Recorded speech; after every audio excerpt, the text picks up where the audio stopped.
about 1 week. Believe it or not, we're going to be counting down to a new year and a new decade. So today we're talking about how the workforce has changed during the 2010s and what that can tell us about our jobs in the future. Randy Wooden with the Professional Center by Goodwill. You were stopping by.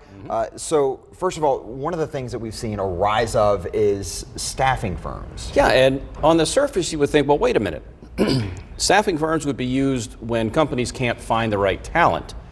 But now with the internet, everybody can find the job, so why would you need a staffing firm? On the one hand, you could look at it that way. But the reality is that there are so many applicants that companies now say, hey, listen, let's farm out the recruiting process to staffing firms. And there are a couple of reasons why. One is that, and we've seen this with the recession and then the job boom, companies need to be flexible with their workforce. It's very expensive to recruit and hire and train, and then if they have to lay someone off, now they incur expense. So this allows companies to be flexible with their workforce when markets are up or when markets are down. They call the staffing firm and say, hey, we don't need that person anymore.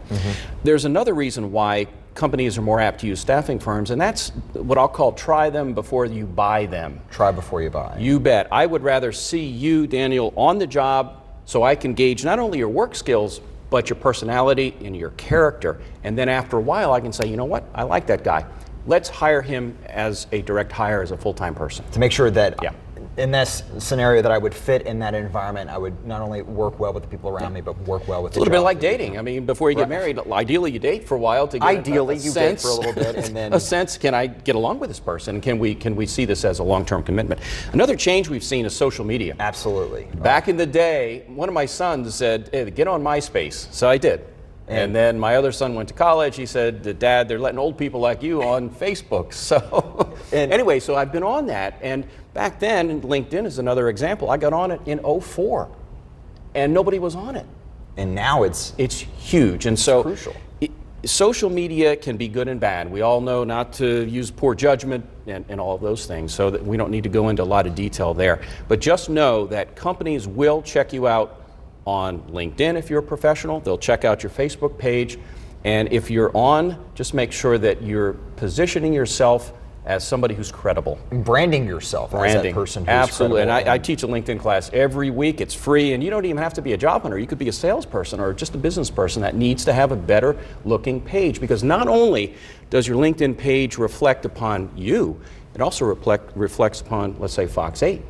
Absolutely. And they want to see how credible is this person. So, yeah, very much so. And also not just with that social media, but if you can real quick, show how a person can show that they are willing to change and learn as we continue to grow in every aspect of job hunting. Yeah, and there's a big, and we'll end with this, and that's something that I know our CEO talks a lot about, and I talk a lot about it as well, and that's the value of being a lifelong learner. Back in the day, you could get a high school diploma, go to work at a factory, and you were fine. But with automation and artificial intelligence, the jobs that existed may not be around anymore. The ones that exist today have changed, and there are jobs that haven't even been invented yet. So your job security today depends on your lifelong learning and your ability to change and adapt to the environment. Not only you as a person, but its companies need to adapt as well. Well, crucial advice that you've been giving us all morning. Thank you so much for stopping on by.